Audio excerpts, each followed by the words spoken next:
You ever wonder why some movies just work? Why certain stories keep us glued to the screen, make us laugh, cry, or sit in silence as the credits roll? There is a reason. And no, it's not a great acting or high-budget effects.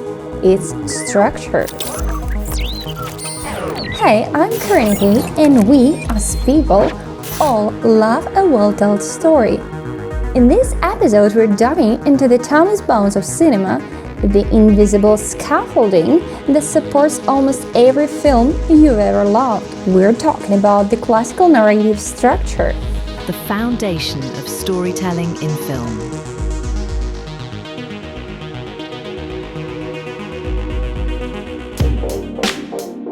Why structure matters. If you zoom out and look at a human lives from afar, they're surprisingly similar. We're born, we grow up, make friends, fall in love, mess up, try again, chase dreams, lose people, learn hard lessons. Life has a rhythm. In movies, crystallized decisions shape and reflect that rhythm. Cinema at its core is a mirror to life, but like any great reflection, it's framed, structured, designed with intent. Think of the story structure as the skeleton beneath the skin. You don't always see it, but without it, nothing stands. It's what gives shape to emotion, what let us feel something. As we watch events unfold, a movie without structure is like a plane without wings. It's not going anywhere, especially if it lacks a central character. Because above all else, we need someone to follow. The protagonist, our guide for the story. A key pillar of classical structure is a strong, active protagonist, someone who wants something, and that desire, it drives everything. Characters with clear goals give stories momentum. They create tension, stakes, and emotional engagement. Let's take a classic example. Back to the Future. Marty McFly's goal is simple: get back to his own time. That single objective drives the entire film. In Gladiator, Maximus is fueled by revenge. He's been betrayed and wants justice. In most detective stories, the protagonist either wants to catch the criminal or escape justice, depending on which side of the law they are on. Whatever the genre, chances are your favorite film features a character with a strong intentional drive. Is probably around 99%. Now, let's zoom in a little deeper.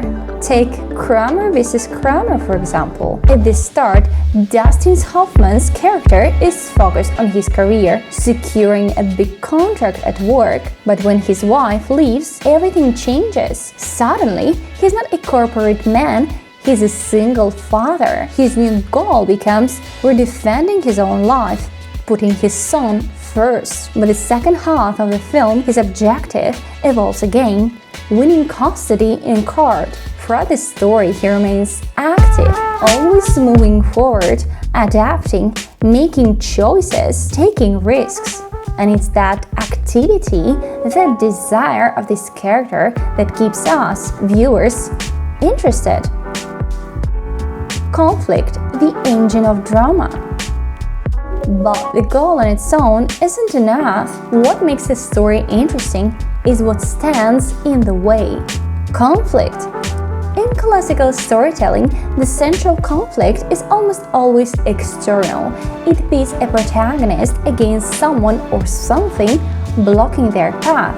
It could be as direct as a cop versus a criminal, a child versus parents, a hero versus a villain.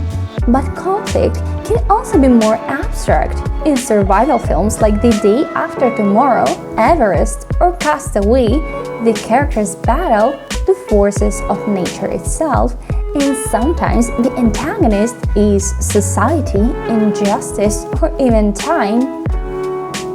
But not all conflict is external. Sometimes the biggest obstacle a character faces is themselves. That's called internal conflict, when the struggle happens inside the character's mind or heart. Doubt, guilt, fear, trauma, and decision. These are all internal battles. Think of The Godfather, when Michael Corleone wrestles with becoming the very thing he once despised. Or Lost in Translation, where the characters don't fight enemies, they fight emptiness, boredom, and disconnection. Internal conflict is deeply emotional, but it's also much harder to show on screen. That's why it thrives in literature. A novel can spend pages exploring a character's thoughts. In a book like Crime and Punishment, the real drama unfolds entirely in the mind of Raskolnikov. But in film, you have to show, not tell. And showing inner tumor visually without heavy-handed voiceovers isn't easy. It requires nuance, resistance, and a master's touch. That's why, especially in the classical structure, filmmakers rely more on external conflict. It's clearer, more immediate, and more cinematic. To simplify, the external conflict arises when something stands between the hero and their goal. Yes, characters often struggle intensely too: doubt, fear, guilt. But in classical structure, external conflict is a king. Why? Because it's visible. It's something the audience can see, feel, and understand without needing long explanations. In literature, writers can spend pages describing a character's inner tumor. Dostoevsky's Crime and Punishment. That novel is a deep dive into the psychology of guilt, and it works beautifully on page. But film, it's visual, and it needs to show, not tell. You can't spend 10 minutes of screen time inside a character's head unless you're being very creative. That's why external conflict, things happening in real world, is the bread and butter of cinematic storytelling. Structure as composition, acts, and turning points. Now let's talk about composition. Classical structure usually unfolds in 3 acts: setup, where we meet the character and learn their world; confrontation, where obstacles grow and stakes arise; resolution, where things come to a head and we see what the character is truly made of. Within those acts, you'll often find turning points, moments that shift the direction of the story, inciting incidents, midpoints, reversals, the final crisis, the climax. All of these are building blocks of classical storytelling. And once you start recognizing them, you'll see them everywhere, from The Dark Knight to La La Land, from Parasite to Top Gun Maverick. These moments are a spine of modern cinema. In upcoming episodes, I'll break down each of these elements in more detail, with examples from both classical and newer films. But what about the rule breakers? Now, a quick detour before we wrap up. Yes, not every film follows classical structure. There is art house cinema, experimental films, stories that ditch traditional form entirely. And that's great. In every art form, there are creators who break the rules. Sometimes they do it beautifully, and sometimes not so much. But there is a golden rule. To break the rules, you first need to know them. The best directors and screenwriters: Tarantino, Yorgos Lanthimos, Jonah Hogg, Wes Anderson, the Coen brothers, Sofia Coppola. They all understand structure inside and out, and when they deviate from it, they do it deliberately, with intention, not by accident. They know exactly what tool they're leaving behind and why. So, whenever you want to write a blockbuster or a quiet indie drama, the classical structure is your foundation. Master it, and you'll have those tools to build something powerful.